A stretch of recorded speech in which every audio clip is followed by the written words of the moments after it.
What does it take to shoot par or better? As a one handicapper, that's what I'm trying to do every single round, target level par or below. I'm going to play around where I chase under par, and let's see how close I get, showing you every shot of what's necessary to do it. It's so important to know your shot shape. I know my shot shape with the 7 wood is either kind of straight or with a big draw. It's never really going to leak to the right, so I feel very confidential hitting it down the center of this fairway and having a big draw or going dead straight. I also know I don't like to tee it up. I like to bump the ground and just have it slightly off the ground on the turf. Don't like hitting it off a tee. I don't know why. We can't hit driver here because the water is reachable, so we're hitting the 7 wood to lay up to probably a pitching wedge or gap wedge range. Oh man, that's real good. To shoot par or better, you really have to be familiar with a golf course. It's quite difficult to be a traveling scratch handicap playing new courses every single time without a warm-up round. I know this course really well, but most important is to have a rangefinder to get accurate distances so we can match it up to accurate shots that we know how to hit. So I know from 130, middle of the fairway, down the grain, because the grass is growing away from me or being pushed there by the mower instead of into me, meaning I'm going to have a perfect shot, not going to get stuck in the ground, basically the perfect conditions. Line up to this dry leaf over here with my club face. Make sure I feel really good at the hole, and I think I'm going to stick this real close.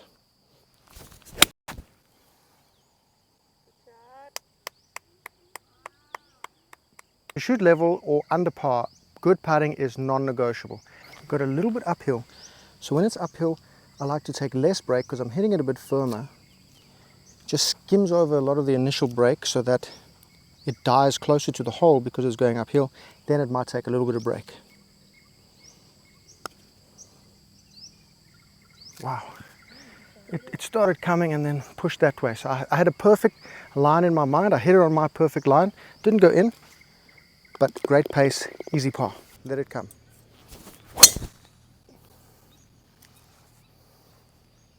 We have 128 yards left after a 281 yard drive. We're sitting down in this grass, and that's going to affect the shot. Normally from 128 I would just hit a 48-degree boom on the green, perfect distance. But because the ball's sitting in like a bird's nest, I have to club up one just to be able to get it out, because there's going to be so much grass between the club face and the ball when I hit the shot. I grip down a little bit because the ball's above my feet. If I grip fully, I'll enter the ground before the ball, because on the normal swing plane of a normal shot, the ball's further down, which means the bottom of my swing will be where it normally is, whereas on this one, the bottom of my swing is under the ball. So I have to grip down or lift my chin, something to make that swing plane bottom out at the ball. So we take a pitching wedge instead of a 48 from 128.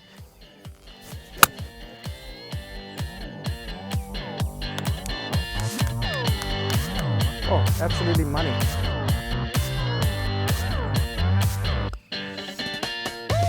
What a putter! Birdie! The nice thing with the new driver head I bought, an 8.5 degree, is that it has a tendency to fade. So I can eliminate the left side of the golf course, which used to make me crap myself, especially with a 10 degree head, which for some reason had a propensity to go left or duck hook left. If I can remove that duck hook, I can go under par. But if I have the duck hook, it's debilitating for my mental game and my score.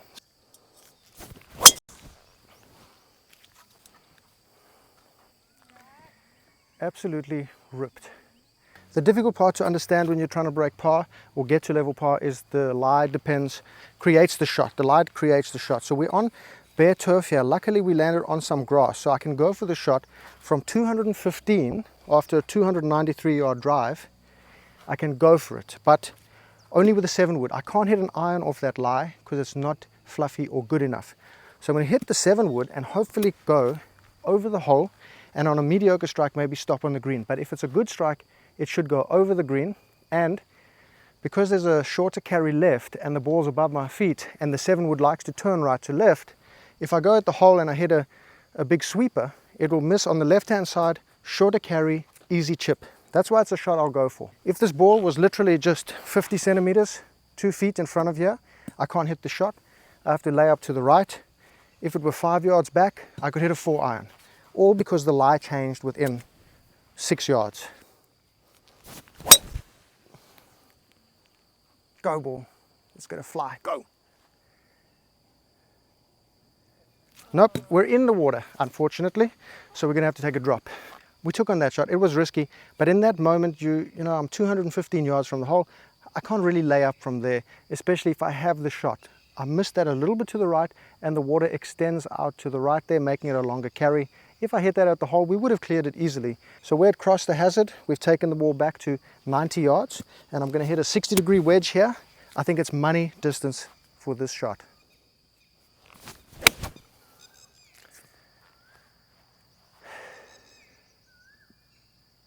Well, I've pulled that one, so we're not in the best shape on the par 5. One of the most eye-opening and important things I did was understand the PGA Tour statistics. Yes, they play elite conditions with super fast greens and slopes where you don't want to hit the ball.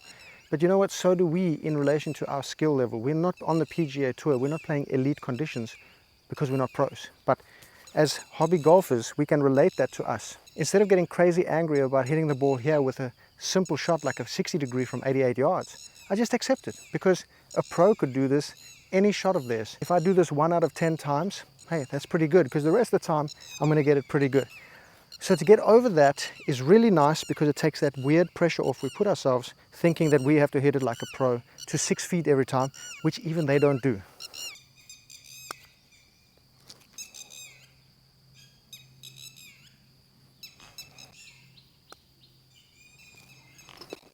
One of the advantages I have is I hit the ball a bit further. Now that's a product of better ball striking from learning how to hit the golf ball, compressing it into the ground, both with hitting the ball by myself on the beach and actually getting lessons on the impact zone and how to hit the golf ball. I have to take into account also the wind, and the wind is slightly into me, not that much, so I'm going to hit a 7-iron. Now in that moment I feel like a 7 I'm not going to commit to, so I'm going to hold back, probably tug it or push it because I haven't committed to it. So I'd rather hit a committed 8 and be 5 or 10 yards short of this hole than try to get it all the way back there finagling a 7. Well, we didn't record the first one and we put it to like 6 inches, so let's hope we can just replay that for you. I've got the heavier weights in my putter now. I'll put a 15 gram in.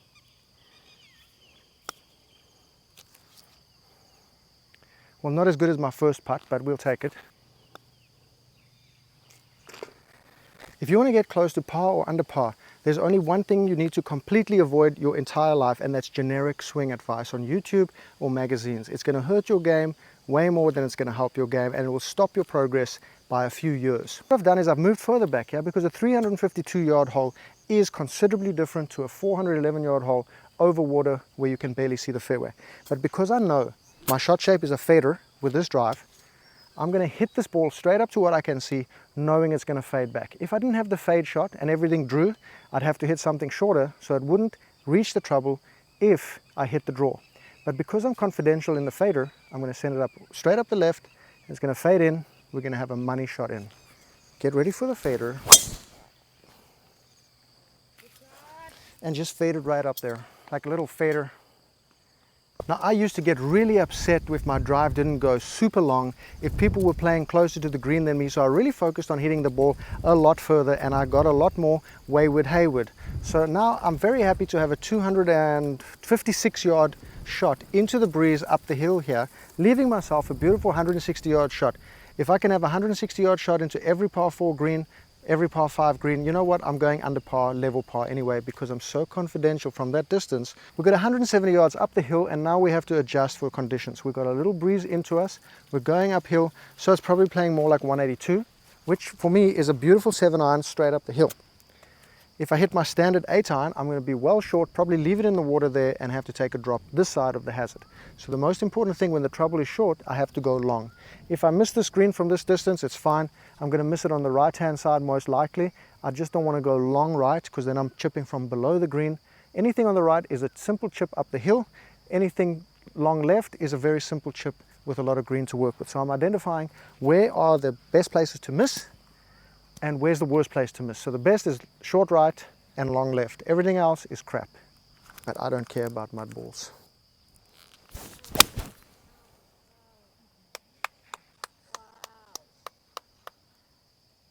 Oh man, what a good shot.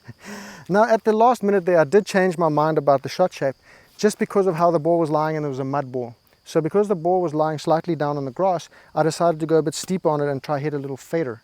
And that's why it faded like that, just because of the nature of the lie. Like I say, we always go back to the lie of the ball. It's 100% the most important thing if you want to play par or under par golf. To put it to this, what's this, about 7 feet with a 7-iron from that distance is quite remarkable. It's an anomaly. So we have to take advantage. This is my first time, if I make this, to make a birdie on this hole. It's on a side slope, so it's going to snap. It's got 3 different grains. I'm starting on a grain away from me, over a grain into me, to a grain away from me again. So that last bit, when it dies, it's going to snap in left, hopefully.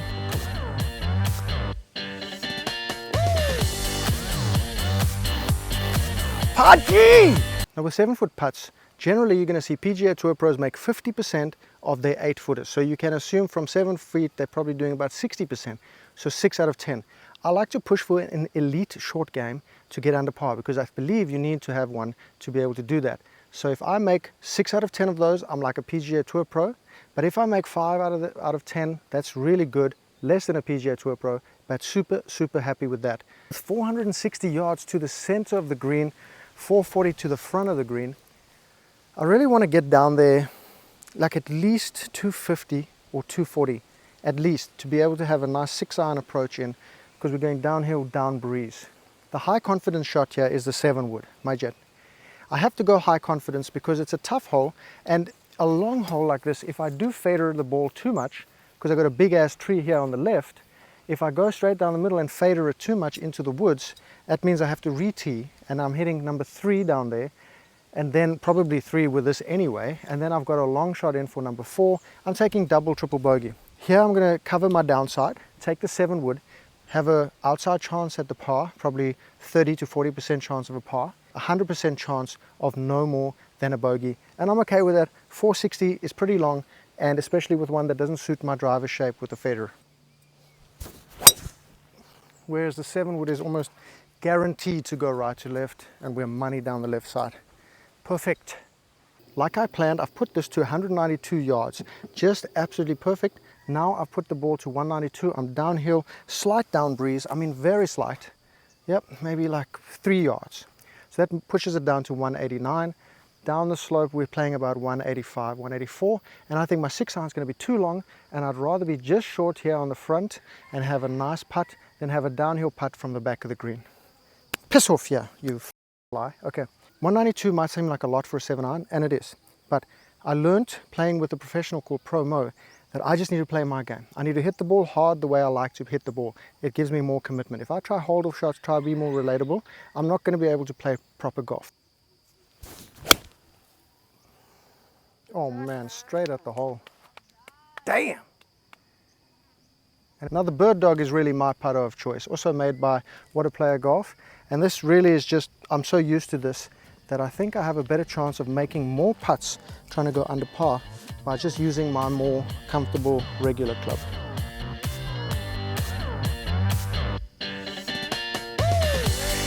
Just like that, I have to use my regular club, and this What a Player bird dog is the best.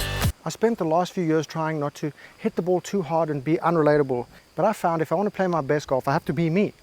And to be comfortable, I have to hit a shorter club harder. I can't hit the soft club shorter. I've yanked that. I've yanked a doodle. We hit a pretty poor shot there, but we've accepted we're in a bad position. We're on some poor grass, not very nice, it's elephant grass, and we've got a bad lie. We're like in a little hollow between the grasses. So when I have a bad lie like this, I just like to take out my toe down chipping, because anything else I could teeth over or chunk very easily. So I'm going to take a pitching wedge where I would normally take a 56 degree and chip this, taking a pitching wedge and doing toe down chipping. Now we have to be nice and aggressive to get this on the green. Don't be timid, Maddie. We accepted. Now let's make a par. Now from there we could make it, we might not, but we take what we get, we don't get upset. Now these putts are very important. We've got about 8 feet here. We've got a 50-50 chance of making this if we're PGA Tour Pro. And when it comes to putting, I believe I am PGA Tour Pro standard on normal greens. I think we're going left to right here. Let's just commit to the line, make sure we bash a Rooney in the holski. Oh man, come on! Since I'm having doubts just standing up here with a 7-wood, I don't really like it from this tee for some reason. I'm just going to hit my 6-iron because even the 4-iron is giving me doubts. So let's go with the most confidential shot, my 6-iron. Just brilliant, no doubt, at that tree, boom.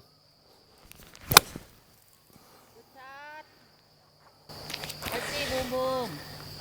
Matty boom boom in play.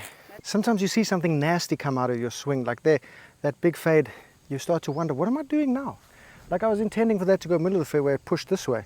Now, when I get up to the ball, I see, oh, the wind is pushing into me off the left. So it's no wonder it moved this way. It can be too tempting to get into your swing. Ooh, what am I doing wrong? Let me do my mechanics on the course. Let me fix this and remember what I did in the lesson there. No, I've got to just keep swinging, get the ball in play. It'll right itself. But if I start getting too in my head about imaginary mechanics, we're donezo's. We've got 300 to the front. I want to set up my free throw distance here of like 120 yards, hit like a 48 or pitching wedge into the green, money. We're going to hit the same 6-iron, and because we knew what happened there from the wind, and we're playing it off the ground now, not off the tee, we're probably going to move it left to right from the wind. So we'll just set this one up a bit further left than normal, over the left edge of this tree, and just hope for the best, like a boss. Normal swing as always, no doubt.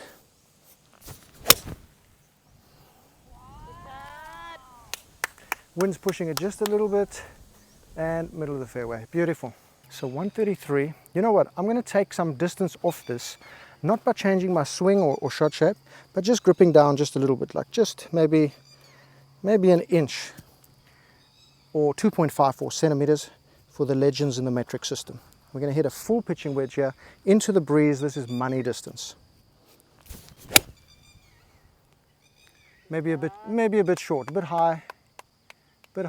Yeah, we're a bit short there. We use this kind of shot for information for the rest of the round. This entire game is in the moment on the day. It's not a general game, but what we have here now is information. So that kind of pitching wedge into this breeze is not going to be enough. This is a full pitching wedge, my normal distance. The breeze held it up.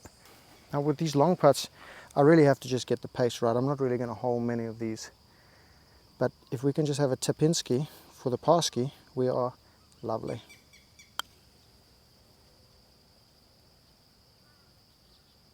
Yep, that's all we need, just a Tapinski. Now I'm going to hit a driver here. I normally wouldn't, but with that shot shape, with the lower degrees on my driver, I feel like I eliminated that water on the left. Now all I have to do is play on the right side of the golf course. And luckily on this hole, a Jack Nicholson golf course designed hole, we have space on the right because he does that for the players. So we're just setting this one straight up to that bunker and an orange tree way in the distance, expecting straight or fader.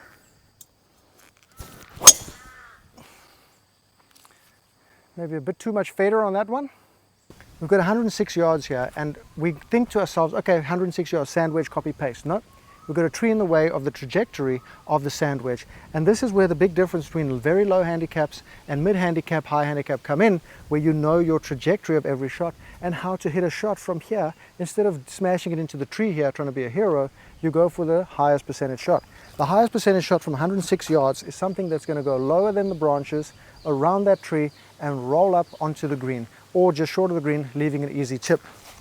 So for 106 yards, if I have to gauge and look at my trajectory expected, I'd say 7 or 6 iron is going to be my best bet. And judging by the grass and the uphill there, I'll probably, where I want to pitch it, have to hit like a 6 iron to roll the ball far enough onto the green. If I hit a 7 iron, it might pitch too far and not have enough speed to roll up that slope onto the front. Then as you're able to hit the punch shots, hit the low shots, then you're able to shape them a little bit. So on this one, I'm going to try hit a little fader, just so I don't have to cut it too close to that tree there and hit it more toward the no cart sign there. So 106 yards, very difficult to gauge the distance, but it's just a little chip shot, and we're going to try put a little spin action on it, left to righter.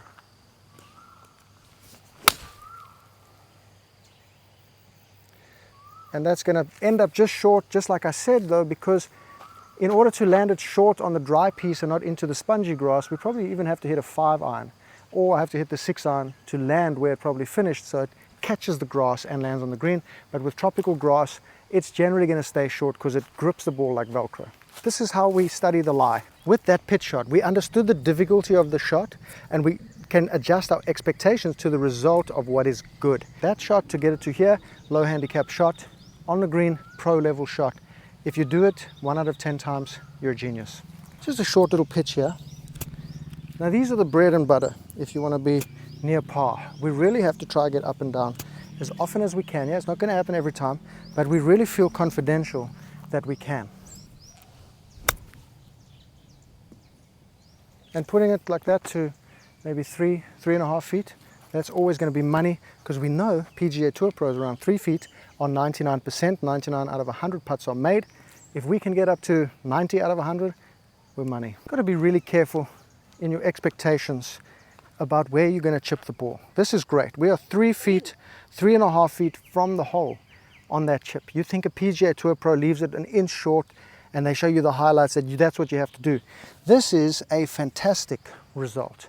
Now we just have to have the confidentiality to pick a line, hit it firm on that line in the cup. And the best way for me when I play like really good golf is I kind of stab these short ones. I feel like I keep the putter low to the ground and stab them. That's just my technique. That's the feeling I have. Whether it's true or not, you can decide. But we go on the right lip and stab it with a lot of speed, hitting the back of the cup. Oh, for fuck's sake.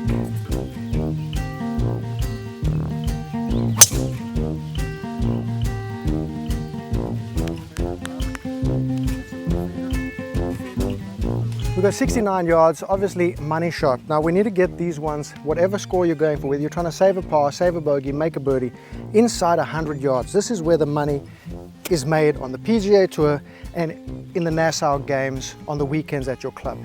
You want to get better at this game? Come on, come on. 60 degree from 69er.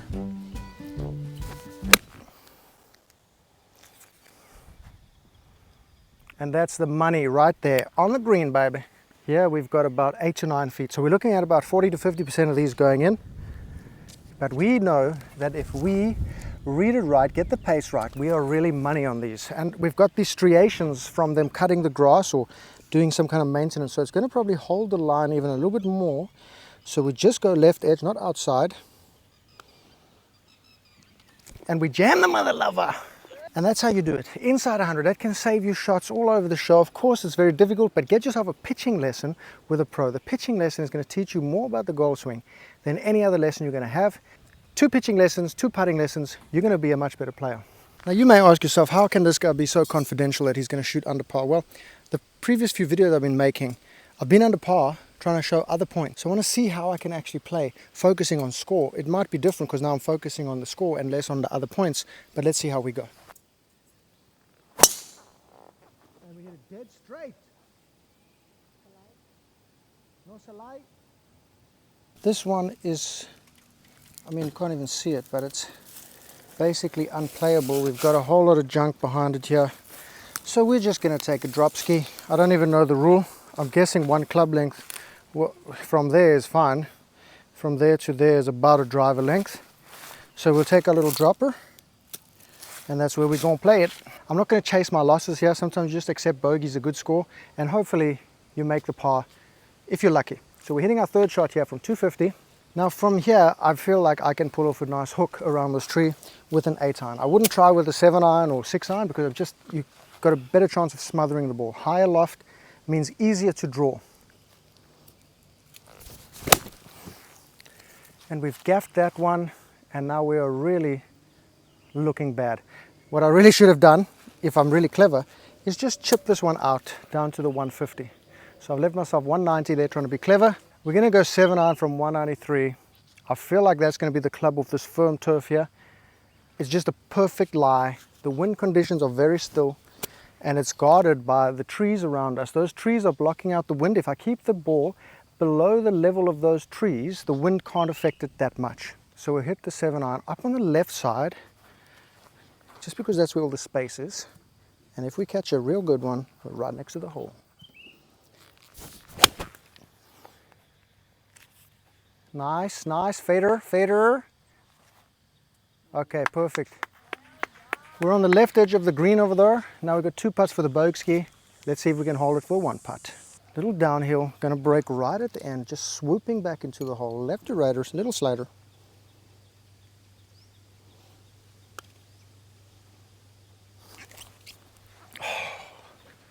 Just a little too firm, little too firm. Money. I have to be real careful around this time of the round. This is where I start to fall asleep, maybe get a little bit tired. I've got salt water, 1 teaspoon sodium chloride, table salt, and 2 teaspoons of potassium chloride, otherwise known as no salt. Now this just keeps me vibing, right? I don't need food, I don't need coffee, I don't need anything. I just need the salts because I'm sweating like hell out here in 100-degree weather. We've got 203, which is just a money club for my 6-iron here. I have to just tee the ball up where there's grass. When they're maintaining a course, you know, it's beginning of wet season here, I don't want to go stand in the sand and slip. So I just find a place where my stance has got grass instead of worrying about the ball being in the grass. No, I've hit a crap shot. See, I'm starting to fall asleep now. That was a funny swing falling over. But luckily we've got a chip up the green. If you notice on this round, your distance control is absolutely money. That's just something to remember, that if you get your distance control right on full shots, pitches, chips and putts, you are really a great golfer. And that's where we separate the men from the superhumans. Is distance control. Now, for me to get the best distance control on this chip, I need to bump and run it. If I hit a sand wedge or a lob wedge, I'm never going to get the consistent spin and result I want because it's going to spin differently on every shot. So this one, I like to take low loft like a 9 or 8 iron, bump it on the front, let it roll up, take the break like a putt, boom. Distance control. If I can stop this in line with the pin and judge my line correctly, I'm going to have a very easy par putt. So we're going to take an 8 iron, just get it on the front. Like Gary Player says, go high, you're going to cry. Keep it low, get the dirty hose. And we love a dirty hose. So we're going to keep this real low. It's coming in from the left side. Little bump and runner, 1 yard onto the green. Here comes Matty Boom Boom.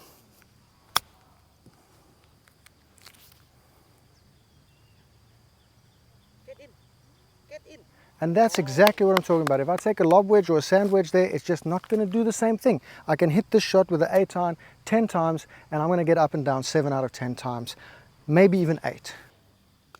That's how the cookie mumbles. We're not going to hit driver here because that little fader that I like to hit, if it comes, will reach that bunker on the right. That bunker is only 250 to get into the hole. We're slightly down breeze above the bunker, meaning we'll catch a bit more distance when we hit downhill. So we're going to hit the 7 wood because I know it's not going to reach that bunker. There's no point in sabotaging myself when a ball that reaches the front edge of that bunker leaves me like a 48-degree wedge into the hole anyway. So if I leave this at the 150, I've got like a 9 iron or pitching wedge into the hole, and that's money for me. There's no need to add stress to the shot by hitting a driver that could go in the bunker. So what we're thinking about when we're hitting a driver is avoiding the bunker, and that doesn't help us because our shot shape with the driver is to go toward that bunker.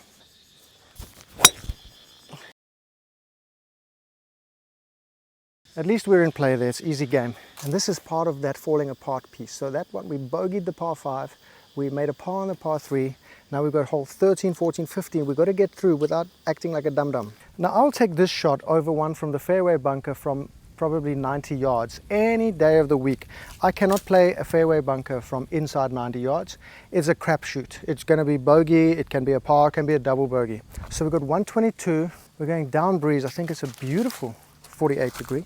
As long as we go along of the pin here, because we don't need to be short here because of that bunker enclave. Come on, Matty. Just a normal strike, normal lie. Let's go. Little fat. Come on, hit the left edge. Okay, we're just over actually. Another form of chipping that's not discussed much is feeling the turf and then adjusting your shot depending on the feedback on your practice strokes when you feel the turf. I've picked this up in Scotland, but heard from Eric about this in the first place.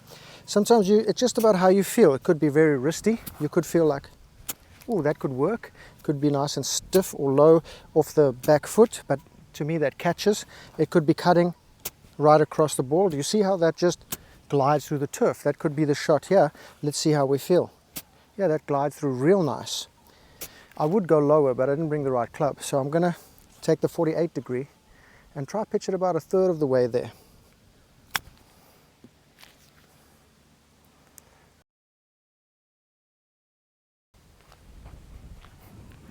We're going to try the Water Player blade putter.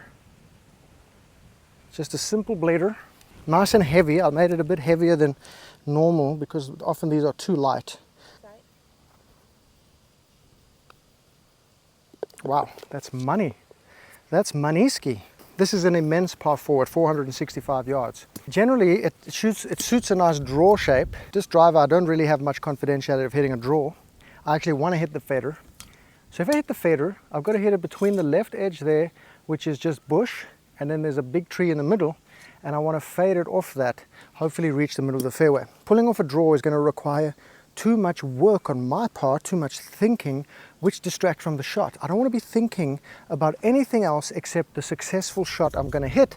If I think about trying to hit a draw and have 1% doubt, I'm going to duck hook it, turn it here into the bushes on the left. But no draw is coming. We're only hitting fades. What a day.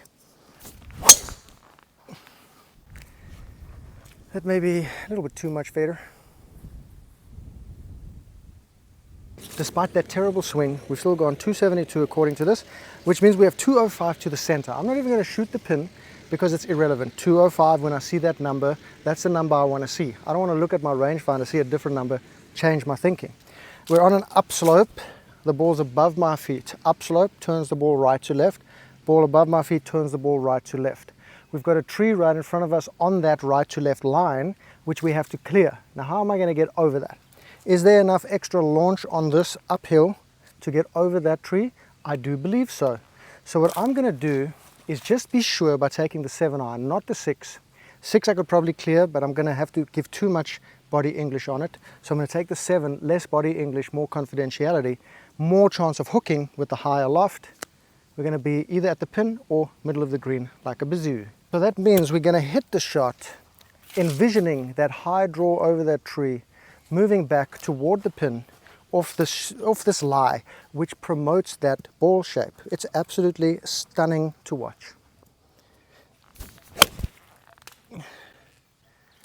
Well, that hit a little seed and pushed it off to the right, still drew off that, and now we're a little short because that damn seed pod just killed the momentum, but a great shot. Even on a pitch shot, you can do that feel of the turf. I've got a 56 degree here.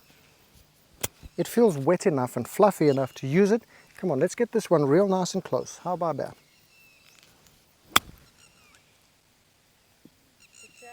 A little bit too much spin, so we left ourselves a bit further from the hole. Okay, back to the bird doggy. Come on now, Maddie. Some seeds on my line. If it hits a seed, it could go offline, just like it hit that seed pod on the approach shot. Come on, Matty Boom Booms.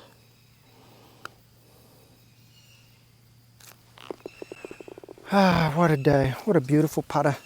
Got 169. We're going to hit the 9 iron just because we're feeling loose and we've got a nice warm temperature.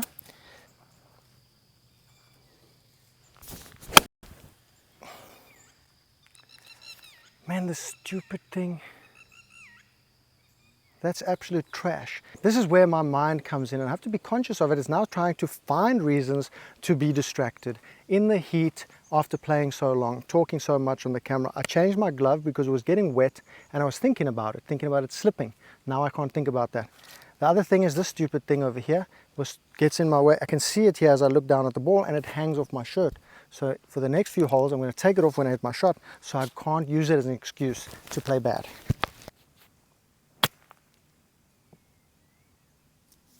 Well, that did not go to plan.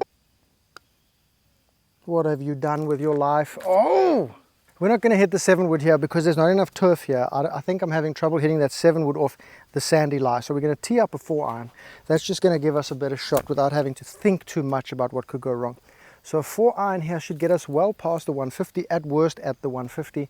And that's a beautiful pitching wedge straight toward this hole, landing softly on the green. It's just a perfect club.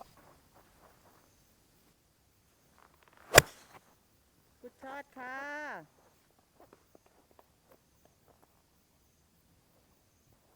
What we did there is we drew up the hole the way we want to play it. We didn't let the hole play us by drawing us into doing stupid things.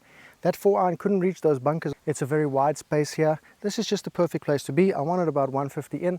I got 157. We're going to hit the pitching wedge here just because it's slightly down breeze off the left and we're going slightly downhill to the hole. I don't want to go long here with a well-struck 9-iron and then have it chip from the back of the green or be in the water. I'd rather just be right on the front of this green and avoid all that 75% surrounded by water. That's just money, easy game. And a pitching wedge is just one of my money clubs.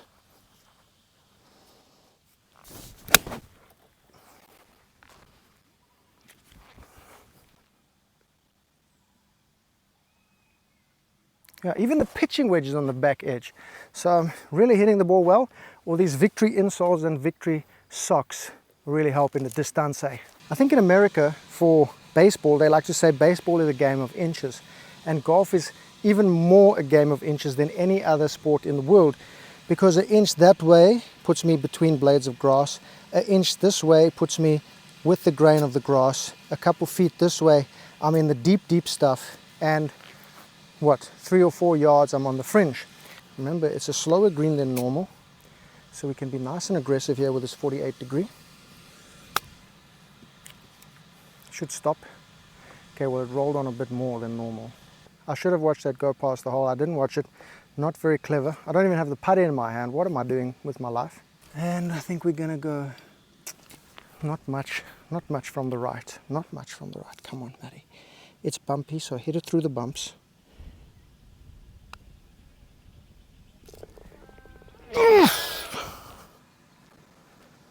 Oh man, I've got to stop scrambling. I need to attack the last 2 holes, girl. We need some birdies here, man. We need some damn birdies. Now this is an attack hole because it's a short par 5, and if I catch this ball above that rise or beyond that rise, it's firm turf down there. It's going to take the ball way long, that I could even have a 9-iron or 8-iron into this green. Screwed up a couple par 5s, I believe, and that is really not good for trying to go under par or shoot level par.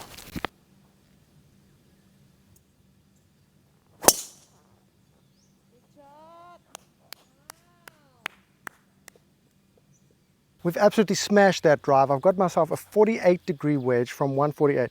Total distance 342. So it hit that downslope there and it just runs like Apparel down here. So what we're going to do is hit a 48 degree from 148 purely because that pitching wedge there on the previous hole flew like 165. So I think a nice committed 48 degree with this warmth, this 100 degree weather, and the confidential swing is going to be perfect. Let's see if we can eagle.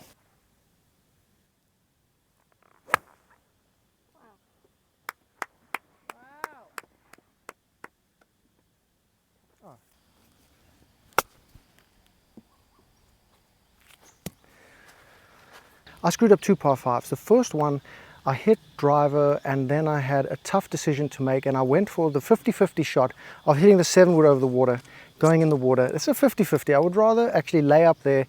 I got a great chance of making birdie with wedges in my hand, especially a sand wedge or a 60 degree. The other par 5, I hit a driver to the narrowest part of the fairway, and it makes no sense because that's most danger, and from there you're 240 away from the hole. I'm not really going to go for that shot anyway, so it was a low percentage shot. Should have hit the 7-wood short, laid up to a sand wedge, try make the birdie with a sand wedge, because I can when I've got a wedge in my hand. Come on, give it to me.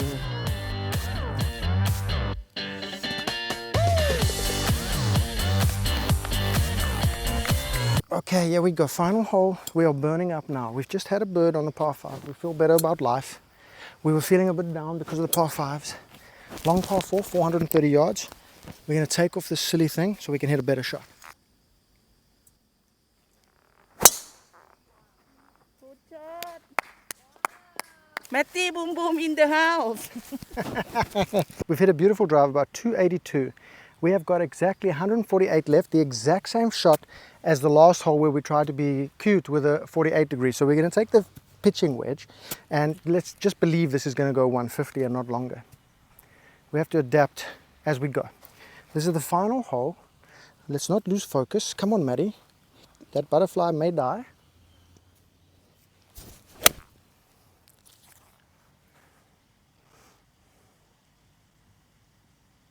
Well, now I'm on the back edge there because I was thinking about trying not to hit this too far, and in the end I get a little tight and then I pull it left like that instead of a nice free-flowing swing, and that's where those little doubts, those little thoughts come in that make you not pull off great shots. Luckily I've missed in a place where I can still get up and down, but you really have to get rid of those thoughts and give it that nice free swing to be able to get the best results out of your game. I hope what you take out of this is that I'm so comfortable with my game. I don't care. Some days it can be off, some days it can be on. This is like my home course, so generally I know the lines, I know the feeling of each hole, I know where to hit it, I know the shaping, I know where to hit it around the greens, and that's going to be a huge advantage. On other days it may switch off completely and then you're barely struggling to break 85 as a low handicap. That's going to happen. I just feel like I'm informed this time of the year, and you know what else? I'm comfortable with my game, and I hope you are, and you can find comfort in your shots and not listen to knobheads talking badly. Because look at this, I just missed this shot. I just missed it long here, not the best, 150 yard pitching wedge. Yeah, you want to put it to however much distance. If you look at the proximity, it's not that bad. It's just missed this green. It's not big enough to hold the shot. Not a problem. We've got an easy up and down. Let's jam it. We're going to go with a 9-iron here so that we have a lot of green to run up. I brought the 9 instead of the pitching wedge because there's a patch of grass that's a different kind of grass on this green, which I know. It's a bit slower. The first 2 yards here are quick and then it's super slow. So I can hit the 9-iron with confidence knowing that it'll shoot all the way up to the hole.